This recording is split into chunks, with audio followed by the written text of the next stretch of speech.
There are two sides to every story. The National Broadcasting Company presents the vivid drama of life itself. Broadcasting's original program of Mediation, the Court of Human Relations. And now the man who has familiarized millions of people with the idea of mediation, helped to make it a creative force in American life. A.L. Alexander. Now, in addition to cabbages and kings, we understand that life is full of a number of other things, and while conceivably there are some matters that are questionable from the point of view of possible discussion, it is established that any aspect of life which is real, that at the same time can be handled with dignity, is valid today as always. The basis of this program is that man's primary allegiance is to truth, wherever it may be. Now, there's a movement that is developing in this country far more extensively than most people imagine. And there came to the attention of this board an issue related to it that has interesting implications. Our mediators, Miss Pearl Buck, Dr. Lloyd E. Foster, Dr. Robert J. McCracken. Now, this is case number 3401, and here is the complainant. Can you understand how any girl or any person of good character or good instinct could get involved in a situation of this kind? I met this girl about 6 months ago. She's very sweet and intelligent, very wholesome. She has a combination of qualities that made me love her and want her as my wife. And then I found out that she was involved in this thing. I just couldn't believe it. I was supposed to see her one weekend, and she told me that she couldn't see me that weekend or any other weekend because she had something she had to straighten out with me, and she was very upset about it. Well, I was distressed, when she told me this, because I wanted to see her and we were seeing each other regularly.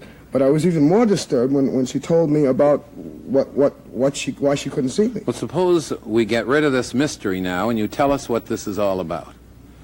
Well, she told me that she couldn't see me and she was tied up because of her presence at a nudist camp. And what was your reaction? Well, you can imagine, this was a girl that I not only admired and respected, but loved. And she came along and told me this kind of a thing. I had always associated this with looseness and immorality, and it's degrading, I think. Yes. Well, now, will you calm down? I'm sure this is a very shocking thing to anyone who's had no contact with it, but just relax. We know that this must have been a tremendous blow to you, but I think you can tell your story most effectively if you have control of all your faculties. Now, when she told you that this was part of her activities, what was your reaction? Well, it just seemed hard for me to believe that a girl that I not only admired and respected but loved could get involved in this kind of a thing, showing herself to people and looking at other people in this way. I don't know, I was speechless, really. And what is the specific issue? Well, she feels that it's the logical and normal thing for people to do. That's the way she talks about it. And what would you like to know? Well, she's so persistent about it. She wants me to go, and she feels that we both should be involved in it. I feel that any normal or sensible person will tell her that it's silly and that she shouldn't be involved in this kind of thing. That's why I'm here. Now, suppose we hear from the respondent. Well, I understand how my friend feels. But any person that has this attitude towards nudism has it simply because he doesn't have a full understanding of it. It's wholesome, it's moral, it's a wonderful way of life, and it's a wonderful part of my life. And he just can't seem to understand this, and he doesn't want to understand it. Well, suppose you tell us something about it. How did you happen to become involved in this? Well, I happened to pick up a nudist publication, and my curiosity was aroused. Not too much in the beginning, and then I looked at it again. I saw some very interesting articles on the camp and how the different camps were run. And I wrote for information and received an invitation to a camp in Pennsylvania. And did you visit the camp? Yes, I did. I was a little reticent at first, but I soon found that I was able to relax with these people. I felt very comfortable, and it really has become a very important part of my life, and he can't understand this. Well, give us your reaction. How did you feel about it? Was this a sense of release? Well, yes, it was. I was able to relax, really relax, both mentally and physically, for the first time in my life. I didn't feel that people were always looking at me for either my position as what kind of work I did or how much money I had. They accepted me as a person, and that's why I'm trying to get him to understand this. Well, now your friend seems very much concerned about this question of morality. He has the idea that this can lead to promiscuity of some kind. Well, this is not true. It's covering up that creates immorality. When there's an openness and a frankness, this does not exist. Well, what do people do there? Well, there's all sorts of sports activities. If you're not the athletic type, you can sit around and talk. One corner you might find people discussing a good book, in another corner politics. It's just like other people live. Wonderful. What do you have to take your clothes off for, though? There isn't the same sense of freedom and relaxation as when you have your clothes on. I don't know. I relax, go to a place and relax, and we talk about politics, and we play ball, and we play tennis. I don't have to take my clothes off in order to do that. If you go to a public beach, some of the things that these so-called respectable people do at a beach is not found at nudist camps. It just doesn't exist there. Well, is it your feeling that there is a tone and an atmosphere of respectability? For example, I understand that there are some statistics that exist in connection with moral conduct in nudist camps. Well, statistics have shown that the divorce rate among nudists is much lower than the national average. As far as juvenile delinquency is concerned, it just does not exist there because the children have no curiosities. Ridiculous. Is there some kind of a magic formula or something that transforms human nature? All of a sudden, because they become nudists, therefore they're more moral or more virtuous than other people. I'm not saying that they're more moral. It's all in the way you think. If you think evil thoughts, then they're going to seem evil. It's the mind, it's not the body. Well, are there certain safeguards in connection with the conduct of the camp? You've referred to the properly conducted camp. What are these safeguards? There are certain rules and regulations which our members must follow. One of them is that we don't permit any alcoholic beverages on the grounds at all. I'm not saying that there are no nudists that drink, but this does not go on at the campgrounds. Another thing is that nudism is mostly a family thing. If you are married, you must bring your husband or your wife with you. The properly operated camps do not permit a husband to come without his wife or vice versa.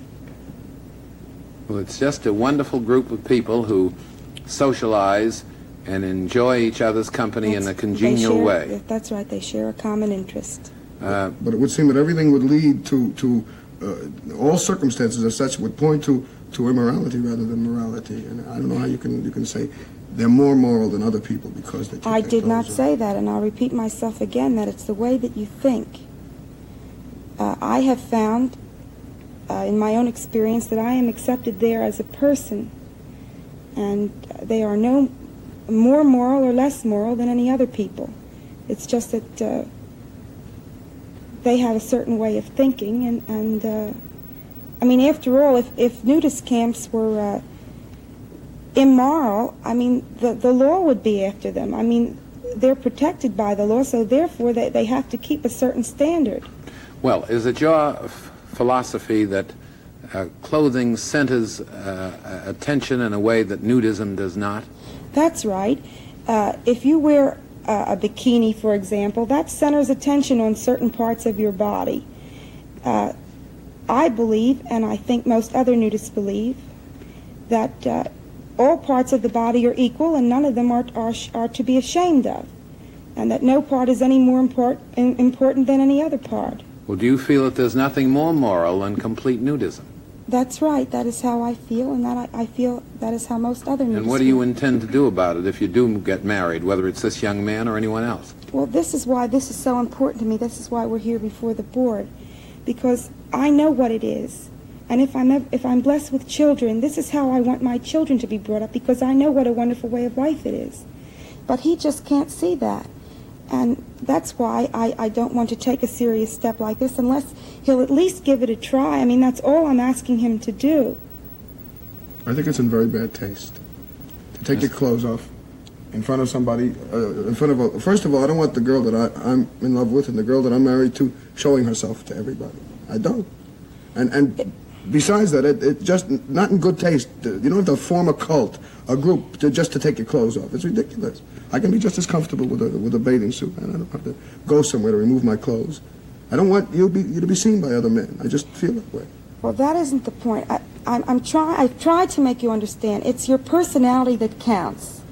It's not whether you have a mink coat or someone else doesn't have a mink coat, or you have more money than the other person. It's the personality that counts. And do you feel that there is an atmosphere in the outdoors, in the sun, and amidst the beauties of nature, where you enjoy the simplicities of life and the goodness of life without self-consciousness of any kind, in an atmosphere of wholesomeness and congeniality? Is that your feeling? You put it very nicely, and that is how I feel.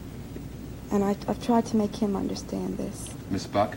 Well, I've seen nudism often enough in tropical islands where everybody was nude practically, who lived there because of the heat or because that was their way of living. But I don't see that in this country. It doesn't seem an integral part of our society. So to me it's a strange notion. And you wouldn't go along with it? I cannot. Dr. McCracken? While in the end I think I would support the complainant, there are things I hear him saying that seem to me to stand in need of correction. It isn't sex itself, it's the attitude to sex that seems to me to be the point at issue. Just you think of an art gallery and of the floor devoted to statuary, and think in that connection about the attitude to sex, how some people will make vulgar remarks and how some people will take only half glances at nude figures. It seems to me that the respondent has made some quite good points that you shouldn't reply to so heatedly as though there were no sense or substance of sense in them. About a naked body as such, there's surely nothing immoral. That was the body as God made it. Clothing, I believe this is true to say, was first worn not from reasons of modesty but for purposes of decoration. I wonder whether we can claim that nudism may be justified on aesthetic grounds. It doesn't on that ground appeal to me. And well, let's clarify this, Dr. McCracken. You indicate that while you don't go along with the respondent here, you are concerned with the attitude that the complainant has. Now, in disposing of that, you feel that there is an aesthetic objection to nudism. That's what I was beginning to elaborate. The aesthetic objection to nudism being that, of course, if you've got the perfect Greek form, then you have a case for the work of the sculptor. But that I don't imagine for a moment that this is the situation that obtains in nudist camps. And I made the point because it leads me to the place where, siding with the complainant, I have very strongly the feeling that nudists in our culture are eccentrics and some degree exhibitionists. And therefore I cannot support the respondent in the stand that she takes. So just to clarify this, you don't go along with the complainant from the point of view of his attitude, you feel that he is unjust in coming to some conclusions, but you feel that from the point of view of its eccentricity, from the point of view of its exhibitionism, and from the point of view of its lack of aesthetic quality, you would object to the proposition as presented by the respondent. That, I think, sums it up very well. Mr. Alexander, may I say something? I feel, and I think that I'm saying a pretty good definition, that an exhibitionist is a person who stands out from the others. He does something to draw attention to himself, something different than what everybody else is doing. Now, at a nudist camp, if everyone is completely nude, how can there be an exhibitionist? The person who would be an exhibitionist would be the person who has clothes on. I would simply say that in our society, nudists are exhibitionists in the very sense that you described them in your opening sentence just now. Well, Miss Buck, do you go along with the theory of Dr. McCracken that nudism is essentially involved with eccentricity and exhibitionism? In our society, yes. Dr. Foster? Well, as has been intimated, in our democratic society, many cults are given legal existence. People are free to express their mores, their ideas, to practice certain things. But so far as nudism is concerned, I think there's a moral objection.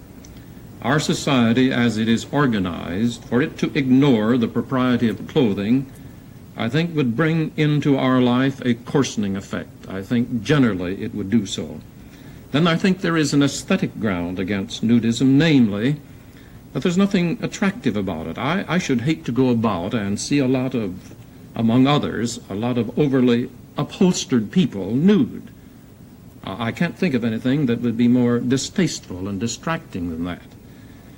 And so it brings the issue, it seems to me, to this point, that these two young people have divergent points of view. They're living in different worlds.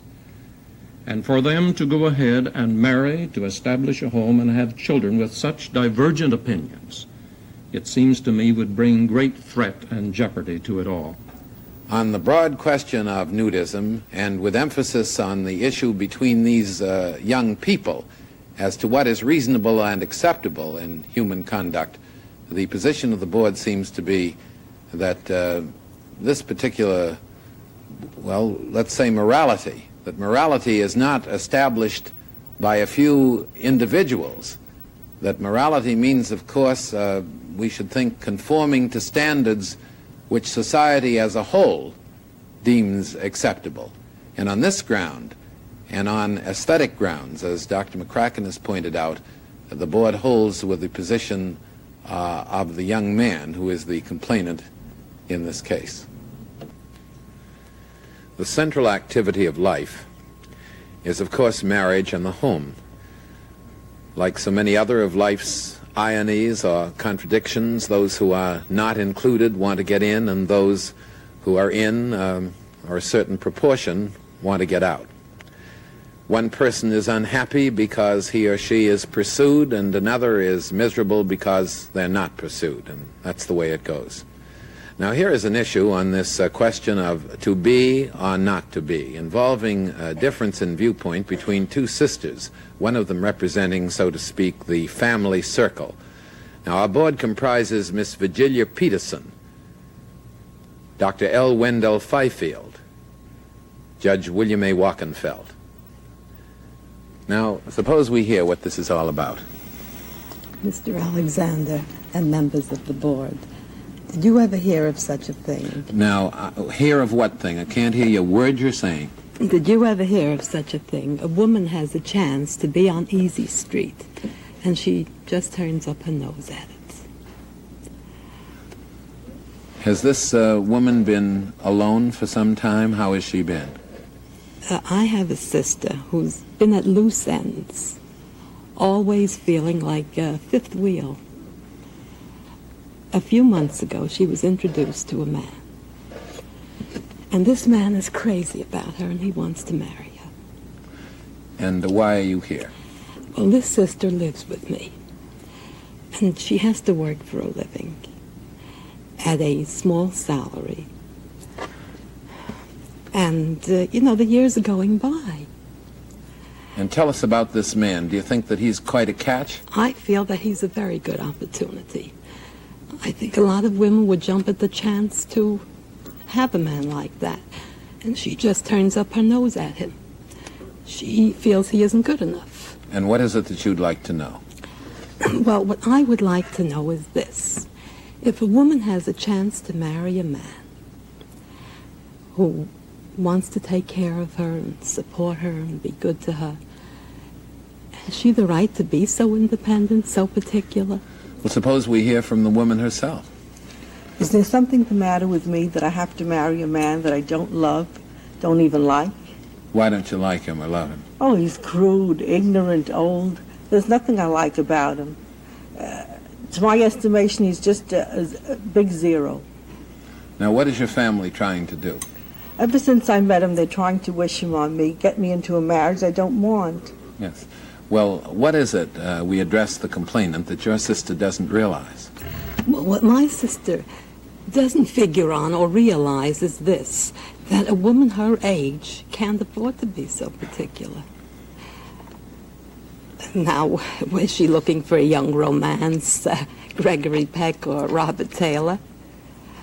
This man has a very good job, and I feel she should appreciate a nice man like that. Do you think he wants to solve her problem. Other women would jump at a chance like that, I think. And she is very stubborn about it. She won't even listen. She just says no, and that's all. Well, how do you feel about this? Well, do I have to sell myself to a schlemiel whom I don't love and be miserable? Am I such a freak that I have to sell myself, pay such a price to get a man? What do you feel your sister is doing? She's just trying to get rid of me on the auction block like a piece of cattle. Well, that isn't how I feel. It's just simply this, that when a woman who isn't so young anymore has the chance to get married again, a man wants to take care of her, I feel she shouldn't be so choosy. Judge Wachenfeld? Well, without going into any more of the details, let's assume this is her last opportunity of matrimony, as you put it. And yet she is totally against it. Her heart refuses to dictate that she should follow this marriage. And she refuses to do it simply for security purposes. And who is there who should dictate to her what she should do with her life, who she should marry, and the circumstances under which she should marry? This lady has a right to live her own existence. She has a right to make up her mind when she's in love, and she has a right to make up her mind when she wants to marry. And I think that she's to be given a great deal of credit at this opportunity of having a chance of marriage and saying firmly and resolutely, no, I don't love the man, and I shall have none of it. I'm on her side. Well, I don't want to dictate to her. I just want to guide her. I feel that as a woman grows older, she loses her job. It's very difficult to get another. She can't afford to look for love at this stage. It's wonderful. There's nothing more beautiful than love. But you have to be reasonable, too, about it. You get older, the years do go by, you can't even get a job to work at a small salary. What then? In other words, are you telling this board that you feel a legitimate reason for marriage is a very practical reason to get a husband to support you, and that this particular man that she has in the offing but doesn't like and doesn't love, that he can support her? Is that right? Yes, he wants to take care of her and be good to her and marry her. What more at this stage? Ms. Peterson? I don't think that modern woman is the second sex anymore, and I don't think that marriage is the only answer for a woman, and I don't think that a bad marriage is better than no marriage. In fact, I think it's 1,000 times worse, and I think it's an appalling idea to marry simply, in other words, to find someone to look after you and then bury you. She can look after herself. She has looked after herself, and with any small minimum luck, she can go on working long enough perhaps to get Social Security and to keep herself going. And at least she then will finish her life with a sense of integrity. I am all on the side of this woman. I think it's a terrible idea to marry someone for whom you feel contempt. Nothing could be more tragic. Well, is that all to look forward to? Retirement on Social Security? Isn't it nice to have a companion, someone to spend your time with? There are a lot of aspects to this. But if you don't like the companion, then it isn't nice, and there are other interests in life for women besides men, it seems to me. Miss Peterson, apparently this sister, who is very solicitous, has the feeling that there aren't too many men available, and when a man such as this comes along and has the wherewithal, that her sister ought to jump at the chance, and if she doesn't, there's something wrong with her. Well, I don't think there is anything wrong with the sister. Dr. Fifield? Someone has said that marriages are made in one of three places. Either they're made in heaven, my theology doesn't fit into that, or they're made in the minds of their relatives. I think that's perfectly deplorable. Or they're made in the hearts of the two people that get married. Now, I'm for that, first, last, and all the time. And that isn't in the heart of this woman, and I would therefore very emphatically side with the other two moderators, and would go on to say what Miss Peterson has suggested, that after all, there are a whole lot worse things than being single. One of them is being married to somebody that you don't love. And this sister speaks in sweet phrases about spending the last days of your life with a companion, and surrounds it with thoughts of bliss and things of that sort, and then suggests this man, who obviously couldn't be a companion and there wouldn't be any bliss at all. She's much better off. Well, Dr. Fifield, I think the board can understand the concern for another of a devoted relative, and I think it's entirely possible that this isn't entirely a selfish viewpoint. But whether it is or not, what apparently is not at all obvious to the relative is perfectly obvious to the board. And that is that if the sister doesn't love the man and doesn't even like him, in fact, that's it.